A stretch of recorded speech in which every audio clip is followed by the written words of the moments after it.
Rahim. Alhamdulillahirabbil alamin.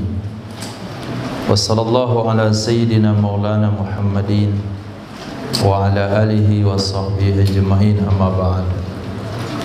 Rabbi yassir wa la tu'assir, Rabbi tamim bil khair. Qala al-mu'allif rahimahullah wa adama nafa'a bi ulumi wa barakatihi wa nafahatihi wa madatihi wa karamatihi fid darini, amin.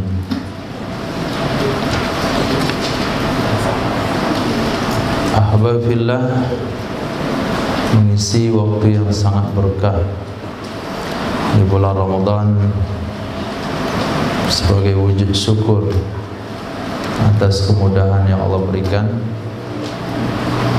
Biasanya kita sibuk sore, sekarang gak sibuk,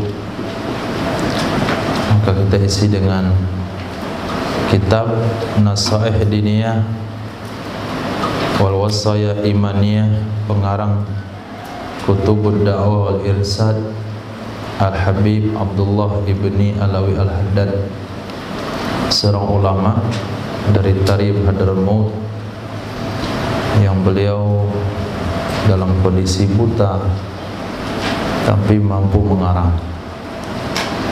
Beliau dalam kondisi buta setiap malam itu sholat di seluruh masjid di kampungnya 2 rakaat.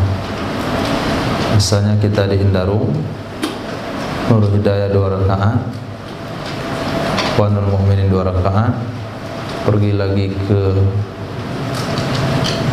Muhajirin 2 rakaat, turun ke bawah Nurul apa situ? Nurul Iman, Ilmu Yakin 2 rakaat, terus lagi 2 rakaat, 2 rakaat, 2 rakaat, 2 rakaat, nanti sholat subuh di Nurul Hidayah. Itu amalannya setiap malam. Buta, nggak ada tandingannya hari ini. Maka ingin kita mengambil asrar keberkahan daripada yang beliau karang, kemudian keberkahan yang Allah berikan kepadanya. Kemarin kita sudah sampai dalam pembahasan alasan-alasan yang tidak diterima dalam meninggalkan amar ma'ruf nahi munkar. Wal ajabu, aneh sekali, kata beliau, anna ahadahum, sesungguhnya salah seorang mereka, idza sutima, apabila dicaci, au ukhidha mim malih, atau diambil hartanya, walau syai'an yasiran, walaupun sesuatu yang sedikit, sesuatu yang sangat sedikit, tadayyaqa alaihi dunya, sempit di atasnya dunia. Dunia ini kayak sempit baginya. Kayak sempit itu maknanya dia bisa lari kemana-mana untuk memikirkan, mengurus harta dia yang sedikit yang keambil ini. Wala yumkinuhu sukut, dan tidak mungkin akannya untuk diam. Gak bisa diam, ngomel, ngomong sama siapa saja, bicara sama setiap orang dijumpai, pergi pengacara ini, jumpa pengacara itu, naik banding dari satu pengadilan ke pengadilan. Wala yata'allalu bisyai'in, dan dia tidak beralasan dengan sedikit pun min tilkat ta'allulat, dari demikian alasan-alasan, allati yata'allalu biha, alasan yang ia jadikan dengannya sebagai alasan, fisukuti alal munkarat, untuk diam atas perkara mungkar, untuk diam atas perkara-perkara mungkar. Fahal lihadza mahman, apakah ada bagi orang ini alasan untuk dimaafkan, aw wajhun, atau cara siwa anna a'radahum wa amwalhum a'azzu alaihim min dinihim,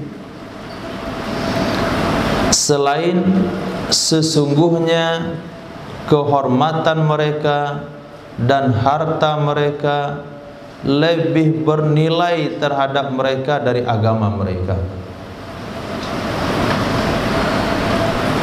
Apakah ada bagi orang ini alasan untuk dimaafkan atau jalan atau cara selain sesungguhnya harga diri mereka dan harta benda mereka lebih mulia terhadap mereka dari agama mereka? Ketika agama ditinggalkan, ketika agama dihina, ketika sesuatu terjadi di hadapan matanya, perkara mungkar, lalu dia katakan, kenapa enggak kamu tegur? Kalau tegur apa kata orang? Kalau tegur apa kata orang? Bagaimana penilaian orang lain sama saya? Saya orang yang tidak suka ribut. Saya orang senangnya hanya diam saja. Tapi ketika harta bendanya diganggu, dia ribut. Dia bisa melakukan apa saja. Nah, bagi orang yang seperti ini, itu tidak ada cara, tidak ada alasan kecuali yang boleh kita sematkan kepada dia adalah, berarti bagi kamu harga dirimu, harta bendamu lebih mahal bagimu daripada agamamu. Misal, Allah, ada siapa? Salman. Antum baru saja kehilangan motor nilai 5 juta rupiah, motor butut pengeluaran tahun 97, tapi masih bisa dipakai. Selesai sholat subuh nggak ada lagi. Lalu subuh itu antum buat apa? Diam saja? Mana mungkin. Antum akan cerita ke kawan, cerita ke orang-orang, mencari informasi. Siapa kira-kira ngambil motor saya? Dah jelas buruk diambil juga, dasar miskin. Pasti dia akan ngomel. Tapi ketika dia lihat keluarganya sendiri tidak sholat, yang Nabi katakan orang meninggalkan sholat asar berarti telah kehilangan harta benda dan seluruh keluarganya, tapi dia tidak punya kerisauan untuk itu, nggak ngomel sama sekali. Seorang ayah ketika menjumpai anaknya telah merusak benda-benda di rumahnya, marah kan? Tempat piring di rumah, marah nggak orang tua? Marah. Tapi ketika seorang anak memecahkan agama, meninggalkan perintah agama, adakah dia marah? Kalau tidak marah, maka alasan yang bisa kita berikan kepada orang tua seperti itu, bagi kamu berarti harga dirimu, benda-bendamu lebih berharga daripada agamamu. Wa idza sallamna lahum, apabila kita terima bagi mereka, annahu la yusma'u minhum, sesungguhnya tidak akan didengarkan dari mereka. Idza amaru, apabila mereka memerintahkan, au angkaru, atau mereka membantah, mengingkari. Famal ladzi yuhmiluhum, maka apakah sesuatu yang mendorong mereka?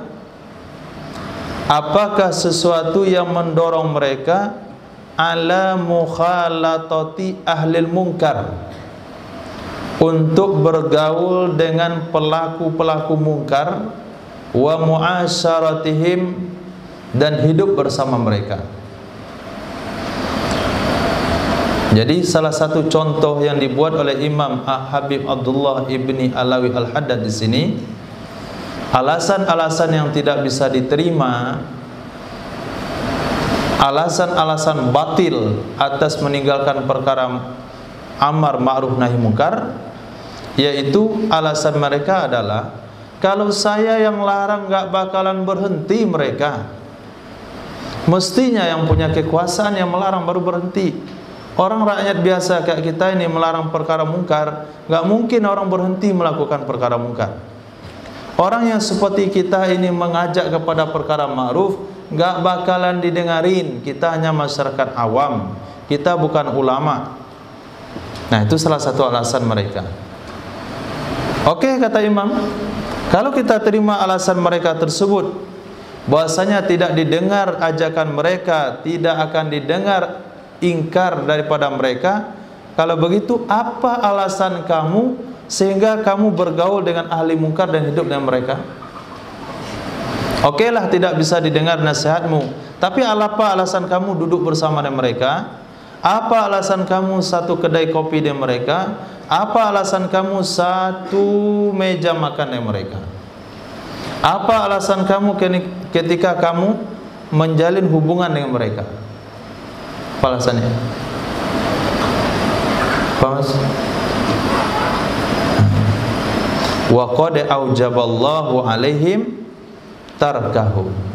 Sungguh telah mewajibkan oleh Allah Subhanahu wa taala terhadap mereka untuk meninggalkan mereka pelaku mungkar dan bergaul bersama mereka, wal a'radu anhum, dan berpaling, wal i'radu anhum, dan berpaling dari mereka.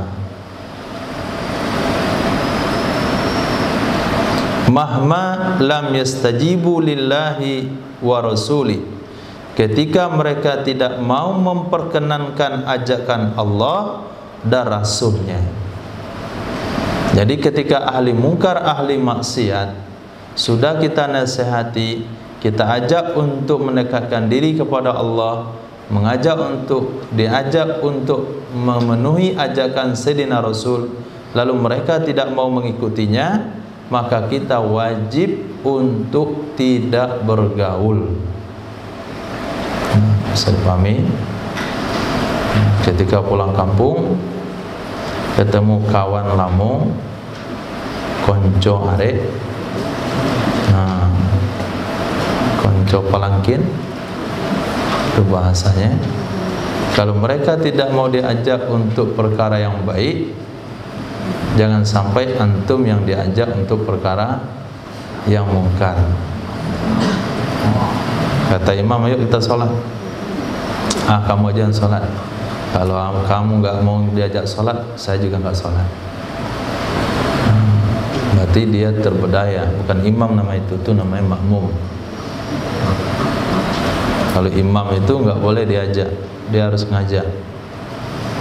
Baru imam samudra. Itu memang apa? Imam apa?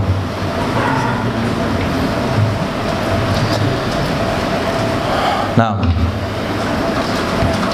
bagi yang baru belum nyambung kali ya, biarin aja dulu, nanti nyambung dia. Wa qad sabata anna alladhi, sungguh telah tetap sesungguhnya seseorang yusyahidul munkarat, yang menyaksikan perkara-perkara mungkar, wala yungkiruha, dan dia tidak mengingkarinya, ma'al qudrati, padahal mampu, padahal sanggup, syarikun li ashabiha fil ithmi, berarti orang tersebut adalah kawan, kongsi bagi pelaku-pelakunya mungkar di dalam dosa. Wa kadzalika alladzi yardha biha, begitu juga orang yang rela dengannya perkara mungkar, Begitu juga orang yang rela dengannya perkara mungkar, wa illam yakun hadiran indaha, walaupun dia tidak hadir indaha, di dekatnya perkara mungkar. Walaupun dia tidak hadir di dekat perkara mungkar tersebut dilakukan, tapi kalau dia tahu dan dia rela, berarti dia dianggap pelaku, kongsi kerjasama dengan pelaku mungkar tersebut. Antum tidur malam, ada orang kenduri walimah pernikahan, kemudian ada organ tunggal, malam dah senyap, hening, kemudian lagunya semakin malam itu semakin gila bunyinya, dia ngangguk-ngangguk sendiri di bantal gitu. Gak tidur dia, menikmati lagu tersebut, maka dia dianggap hadir dalam majelis organ tunggal. Ada informasi bahwasanya di Jakarta sedang diadakan makan minum pada sore hari ini, boleh batalkan puasa, dan kita tahu dengan berita tersebut, lalu kita tidak benci sama sekali, rela. Bagus saya itu. Bagi orang-orang yang tidak ikhlas puasa, bagus tak? Itu sedekah juga kan, mempercepat buka puasa. Dia rela dengan kejadian tersebut, maka orang itu walaupun tidak hadir, dia dianggap hadir di tempat itu. Nah, itu mana rela dengan perkara mungkar walaupun dia tidak hadir di tempat yang berkenaan. Bal wa in kana bainahu wa bainal mawdi'il ladzi tu'malu fihi mislu ma bainal masyriq wal maghrib, walaupun ada jarak antaranya seseorang wa bainal mawdi'i, dan di antara tempat alladzi yang tu'malu dilakukan ia perkara mungkar fihi padanya tempat, mislu itu seperti jarak antara timur dan barat. Walaupun perkara mungkar itu, jarak perkara mungkar tersebut dengan dia itu seperti jarak timur dan barat. Dia ada di kutub utara, perkara mungkar ada di kutub selatan. Dia tahu perkara mungkar dilakukan di kutub selatan dan dia setuju atas perkara mungkar tersebut, maka dia dianggap kongsi daripada pelaku-pelaku perkara mungkar. Apalagi kalau sampai dia ikut menyumbang. Ada kotak infak, kotak sumbangan di jalan raya, di list itu lomba judi,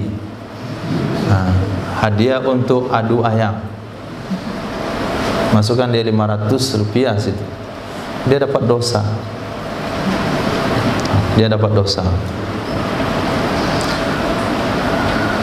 Nah, walladzi yukhalitu ahlal munkar, orang yang bergaul dengan pelaku mungkar, orang yang bergaul dengan pelaku mungkar, wa yu'ashiruhum, dan hidup bersama mereka, wa illam ya'mal bi'amalihim, walaupun dia tidak melakukan dengan perbuatan mereka, ma'dudun indallahi minhum, itu dianggap di sisi Allah bahagian dari mereka pelaku mungkar.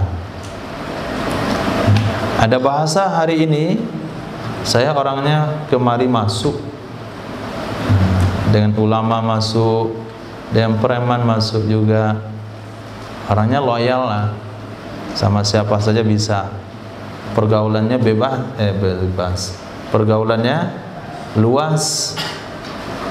Dan preman nyambung, dan perampok nyambung juga, dan korupsi nyambung juga.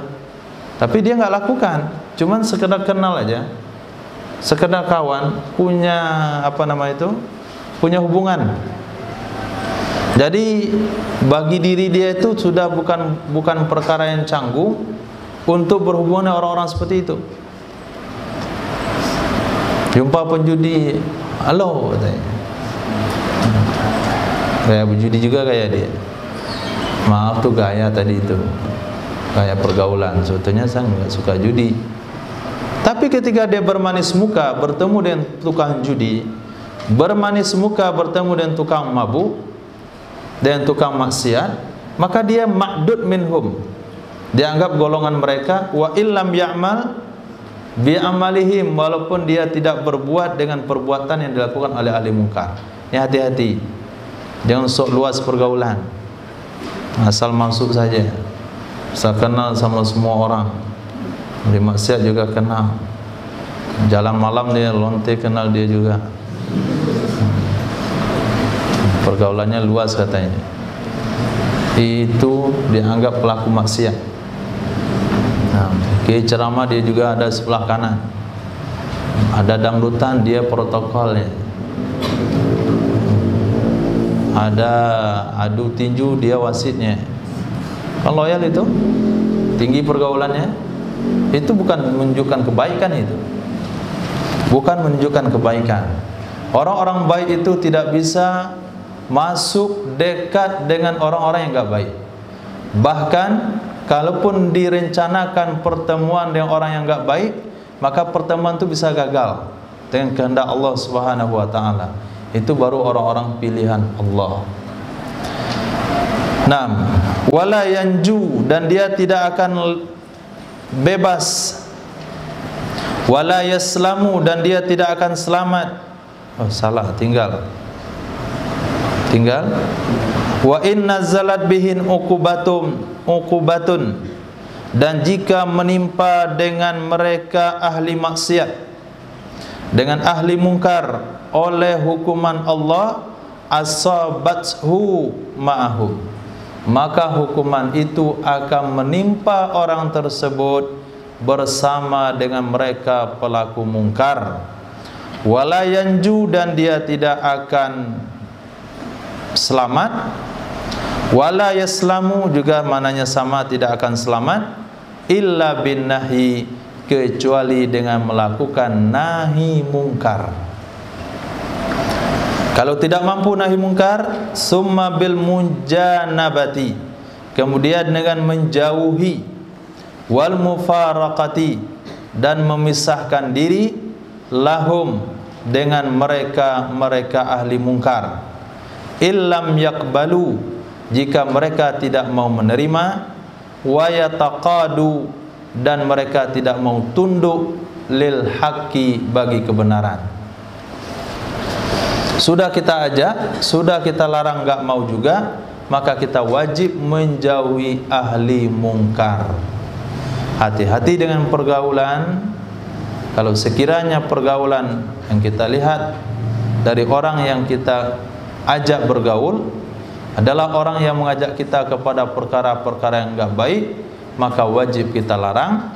Kalau mereka tidak mau terima, kita wajib menjauh dan memisahkan diri. Kalau tidak, ada musibah kita ikut di dalamnya. Alhamdulillah, untung saya enggak ikut. Kalau ikut dia dan ikut ditangkap polisi tadi malam. Nah, paling enggak ikut dibawa dulu, nanti itu diperiksa. Satu mobil misalnya, antum enggak ada terlibat apa-apa, cuman bergaul dekat dengan ahli mungkar, ditangkap razia, ternyata ketemu sabu di situ, maka dibawa ke kantor polisi. Yang berpeci di situ dibawa juga enggak? Ikut dibawa. Nah, suruh kencing, dicek kencingnya dulu. Nah, oh enggak ada, baru bebas. Tapi dah telanjur masuk koran. Nah, sudah ditangkap 5 orang tukang sabu, salah satunya pakai peci, alumni pesantren. Baru 3 hari setelahnya, yang pakai peci enggak jadi, dia tidak mengkonsumsi, cuman kawannya saja. Tapi namanya sudah ikut terlibat, namanya dia ikut jelek di situ. Nah, itu misal contoh kecil. Tapi kalau musibah datang dari Allah, tsunami misalnya, gempa bumi, ditelan bumi, itu enggak ada pengecualian di situ. Apakah asbab dia tidak terlibat lalu setelah ditelan bumi dia keluar sendirian hidup? Enggak ada. Nah, wal hubbu fillah li ahli ta'atih, cinta karena Allah bagi ahli taatnya Allah, artinya bagi orang-orang yang taat kepada Allah. Wal bughdu fillah, dan benci karena Allah li ahli maksiatih, bagi ahli maksiat kepada Allah. Min awthaqi ural iman, termasuk yang paling kokoh daripada tali iman, termasuk yang paling kokoh daripada tali iman. Wa qad balaghana ar-Rasulillah sallallahu alaihi wasallam, sungguh pernah riwayat sampai kepada kami dari Rasulullah sallallahu alaihi wasallam, sesungguhnya beliau bersabda, lamma ahdatha banu Israil al-ahdath, tatkala membuat perkara baru oleh Banu Israel, yaitu orang-orang Yahudi, al-ahdath, beberapa perkara baru yang bertentangan dengan ajarannya. Nahathum ulama'uhum, melarang akan mereka oleh ulama-ulama mereka. Falam yastami'u lahum, lalu mereka tidak mendengarkan bagi mereka para ulama. Fa khalatuhum, lalu mereka ulama bergaul dengan mereka, duduk makan bersama mereka. Fa khalatuhum, lalu mereka para ulama bergaul dengan mereka. Ba'da dzalika, setelah demikian dilarang. Wa wakaluhum, dan mereka makan bersama dengan mereka ahli mungkar. Falamma fa'alu dzalik, maka tak kala mereka melakukan hal tersebut, makan bersama pelaku mungkar, duduk bersama pelaku maksiat, daraballahu biqulubi ba'dihim ala ba'din, maka Allah satukan, daraballah, menyatukan oleh Allah dengan hati-hati sebagian mereka atas sebagian yang lain. Akhirnya mereka satu hati dengan pelaku maksiat. Akhirnya dia bela-bela orang buat maksiat. Kenapa? Karena sudah duduk bersama dengan ahli maksiat, karena sudah makan bersama dengan ahli maksiat, karena sudah satu kantor dengan ahli maksiat. Akhirnya dia bela ahli maksiat, walaupun dia dulu larang ahli maksiat, sekarang dia bela misalnya. Itu asbab apa? Asbab duduk bersama, asbab makan bersama, asbab sering bergaul. Apa yang terjadi? Wala'anahum, dan Allah mengutuk mereka lewat lidah Nabi Daud alaihissalam dan Nabi Isa putra Maryam alaihissalam, seperti yang diceritakan di dalam ayat wa'inal ladzina kafaru min bani Israil ala lisani Daud wa Isa ibni Maryam. Naam. Wa fi qissati ahli al-qaryah allati kanat hadiratal bahar, di dalam cerita penduduk satu kampung yang terletak di pinggir laut, hadiratal bahar, di pinggir laut. Annahum, sesungguhnya mereka, lammastahallul istiyadal muharrama alaihim, tatkala mereka menghalalkan berburu yang diharamkan terhadap mereka pada hari Sabtu. Suku apa itu? Bani Israel yang mana?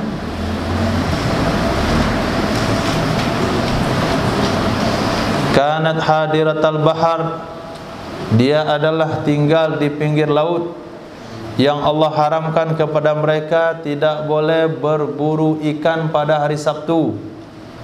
Hari Sabtu dari pagi sampai tenggelam matahari hanya untuk ibadah. Satu kelompok melarang mereka yang berburu, walam yufarikuhum, dan mereka tidak memisahkan diri dengan mereka yang berburu.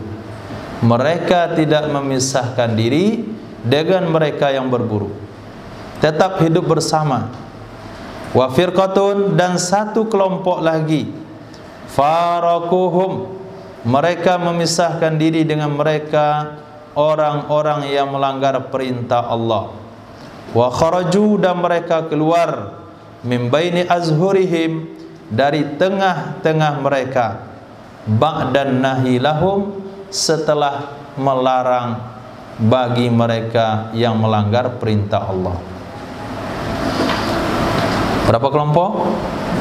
3. Satu, langgar langsung perintah Allah. Yang dua, tidak langgar perintah Allah tapi masih tinggal di situ. Yang ketiga, mereka larang dan mereka meninggalkan tempat tersebut. Enggak mau saya tinggal di sini. Kalau kalian melanggar perintah Allah yang perkara yang besar seperti ini, saya enggak mau tinggal dengan kalian. Falamma nazalatil uqubatu, maka tak kala turunlah hukuman dari Allah, ammatil ula wa kadzalika saniyata, maka menimpa secara rata ia hukuman akan kelompok pertama tanpa terkecuali habis, semuanya jadi onyet. Begitu juga kelompok kedua.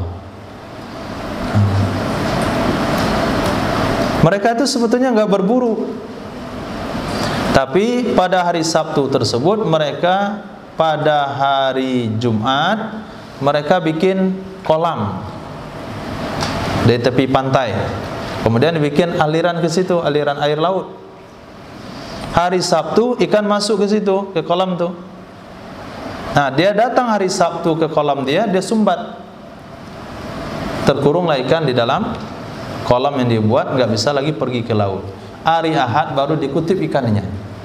Kata dia, kita kan nggak berburu hari Sabtu, cuman menyumbat tempat keluar ikan, itu saja.